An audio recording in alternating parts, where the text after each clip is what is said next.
Dans l'épisode d'aujourd'hui, vous verrez notamment quelque chose qui paraît être de la science-fiction, mais qui existe déjà. Des scientifiques ont réussi à connecter des neurones humains à une puce en silicium et à apprendre à ces cellules à jouer à des jeux vidéo. Nous verrons aussi un nouvel appareil de la taille d'une boîte à chaussures qui est fabriqué à partir d'ADN et qui serait en théorie capable de stocker tous les centres de données du monde. Nous aurons aussi de nouveaux robots, dont des chiens robots plus puissants et de nouveaux robots humanoïdes. L'un d'eux est celui de Xiaomi qui assemble déjà seul les voitures de l'entreprise.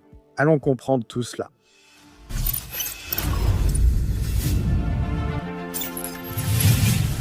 Bonjour, impressionné et impressionné, je suis Carlos Alves et vous êtes sur Réalité Impressionnante.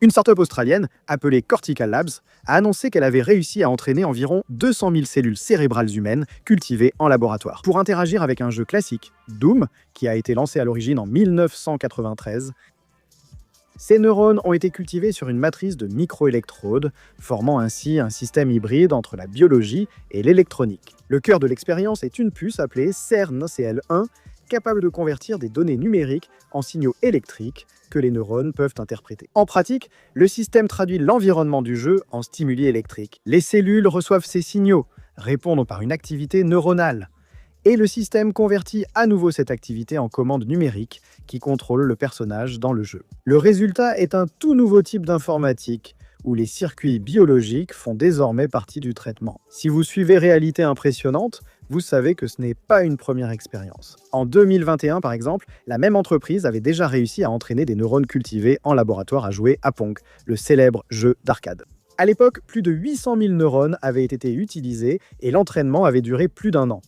Mais aujourd'hui, le progrès est encore plus impressionnant. Grâce à une nouvelle interface logicielle, un développeur indépendant a appris aux neurones à naviguer dans l'environnement 3D de Doom en seulement une semaine. Pendant les tests, les cellules ont réussi à déplacer le personnage et à tirer avec des armes. Dans le jeu, bien sûr, les performances sont encore loin de celles d'un joueur humain, mais l'expérience a révélé quelque chose de très important.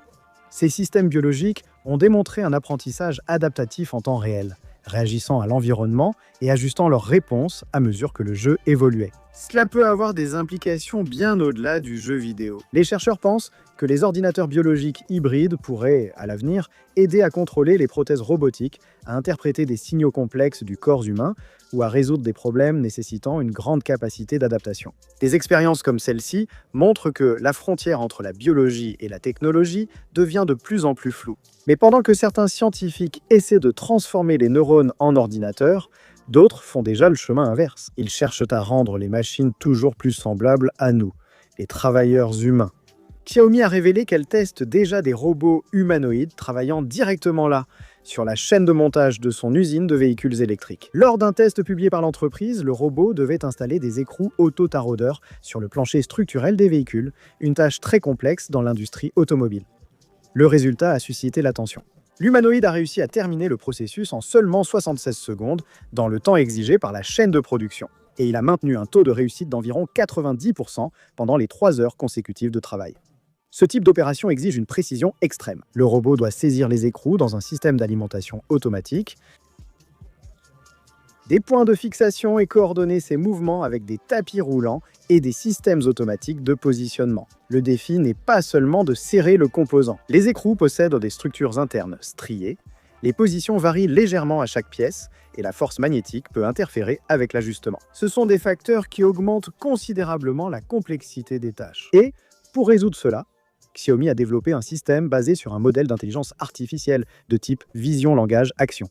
Et celui-ci compte environ 4,7 milliards de paramètres. Ce type de modèle permet au robot d'interpréter l'environnement, de comprendre la tâche et d'exécuter des mouvements coordonnés en utilisant plusieurs sources d'informations, tout cela en même temps. Il combine des données de vision par ordinateur, des capteurs tactiles et la perception des positions des articulations pour comprendre ce qui se passe autour de lui. En outre, le système a été entraîné par apprentissage par renforcement dans des simulations virtuelles avec des centaines de millions de perturbations pour apprendre à garder équilibre et précision même dans l'imprévu. Le contrôle physique combine des algorithmes d'optimisation traditionnels avec cet apprentissage avancé permettant au robot de réagir en moins d'1 milliseconde.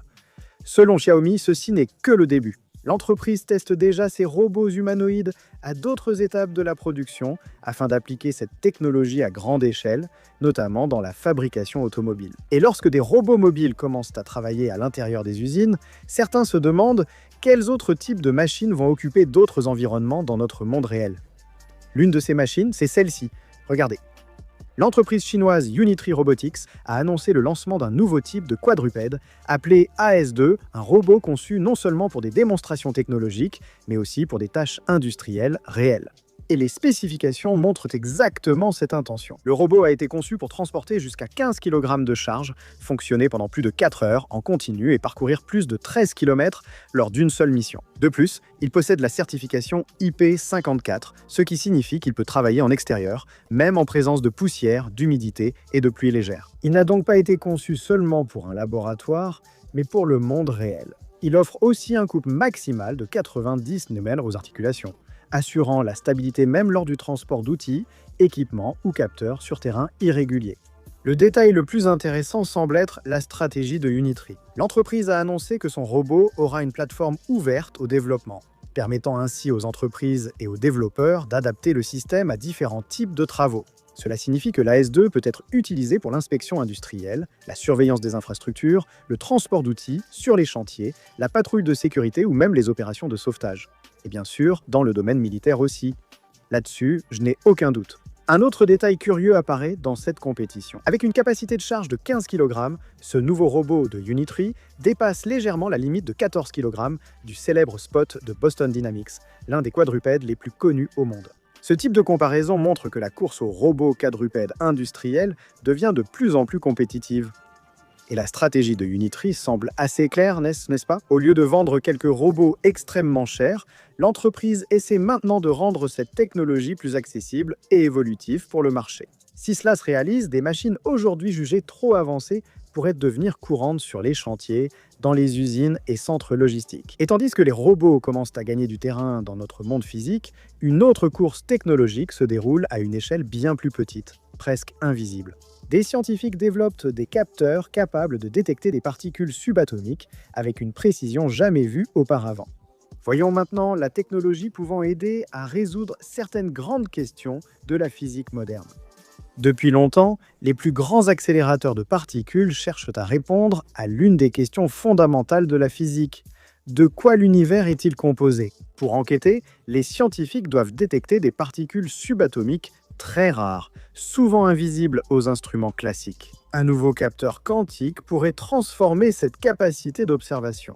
Des chercheurs du Fermilab, avec des scientifiques de la NASA Caltech et l'Université de Genève, ont mené des tests au CERN. Avec une nouvelle classe de détecteurs, appelés capteurs supraconducteurs à microfil, ces dispositifs sont connus sous le sigle SMSPD, et ils ont été conçus pour détecter des particules individuelles avec une précision extrêmement élevée. Dans les expériences les plus récentes, les capteurs ont démontré la capacité d'identifier les particules à haute énergie, y compris les électrons, les protons, les pions et même les muons, tout cela avec une efficacité et une résolution temporelle supérieures aux technologies précédentes. À titre de note, les muons sont des particules subatomiques, environ 200 fois plus lourdes que les électrons, et leur comportement peut révéler des indices importants sur les forces fondamentales de la nature. Pour améliorer la sensibilité des capteurs, les scientifiques ont utilisé un film plus épais de siliciate de tungstène, un matériau supraconducteur capable d'absorber plus efficacement l'énergie des particules traversant le détecteur. Ce léger ajustement a permis aux capteurs de détecter les événements avec plus de précision dans l'espace et le temps. C'est pourquoi certains chercheurs décrivent déjà ces dispositifs comme des capteurs 4D, capables d'enregistrer non seulement où une particule a été détectée, mais aussi exactement quand elle est passée par ce détecteur.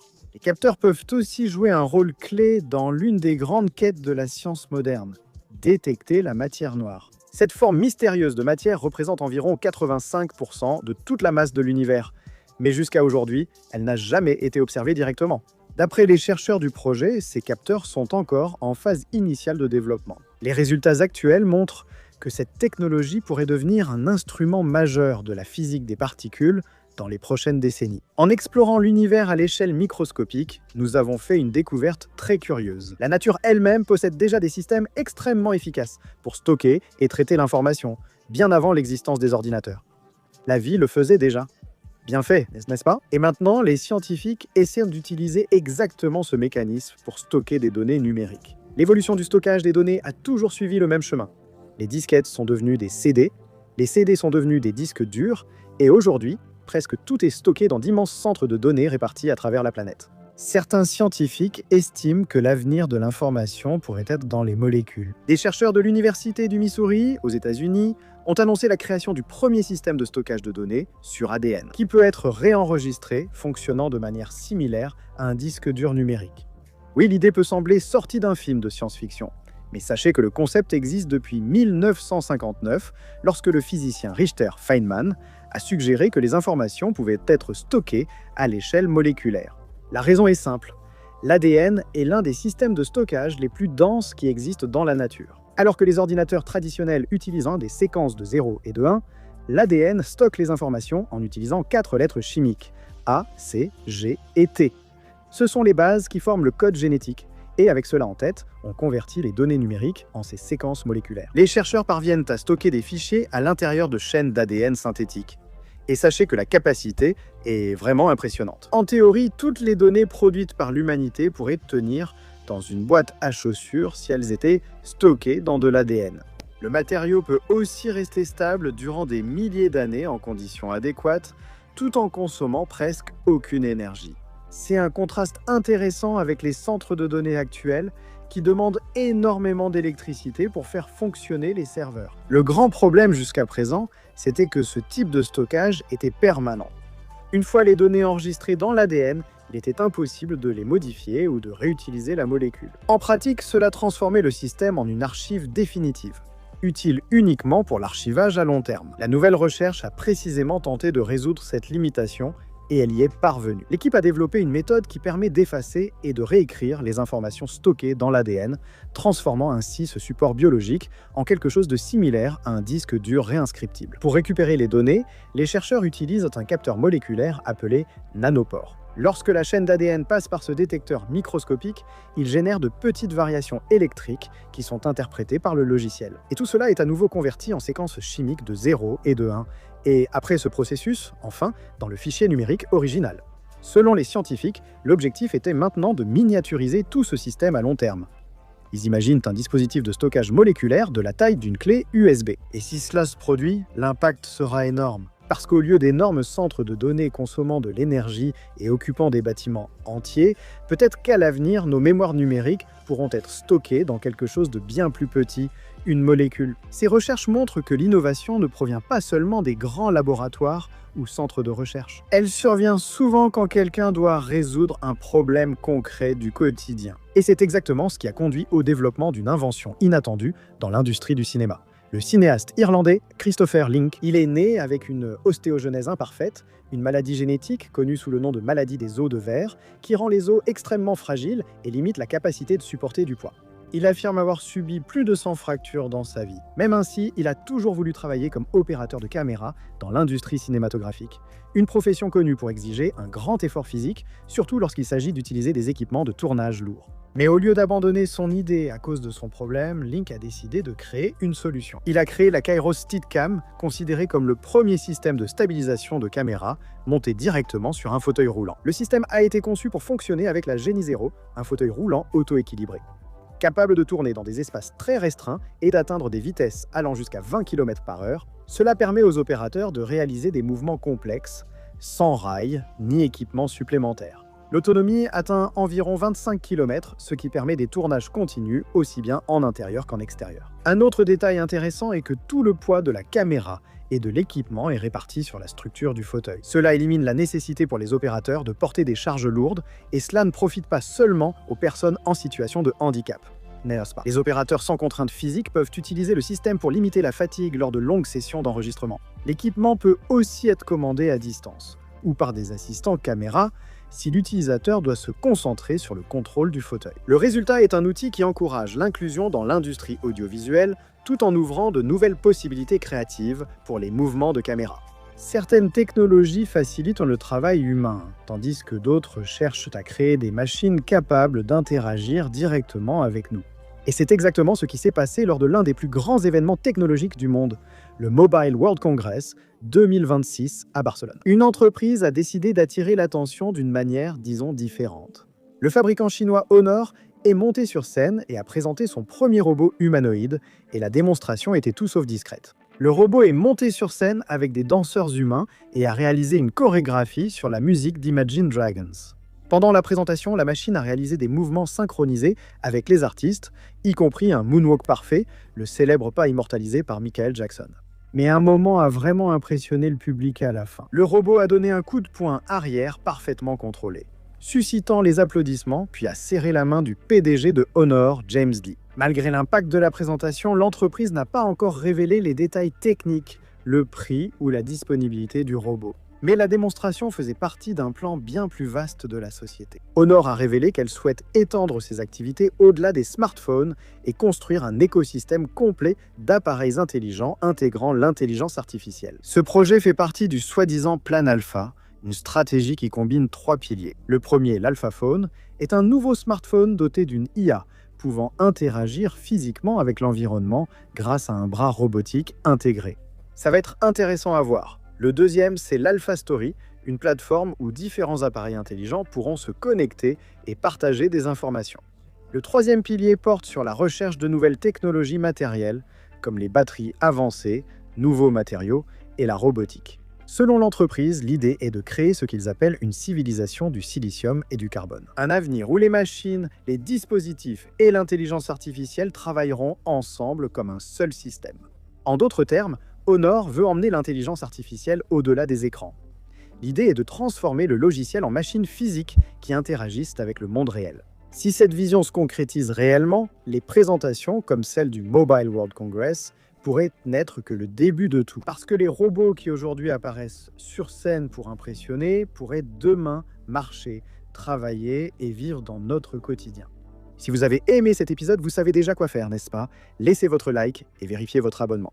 Merci de m'avoir accompagné jusqu'ici. Encore une fois, merci vraiment. Tu m'as beaucoup aidé et on se retrouve dans la prochaine vidéo. Il suffit de cliquer sur l'une des 2 suggestions qui s'affichent à l'écran. Merci pour tout, d'accord? Au revoir, à tout à l'heure.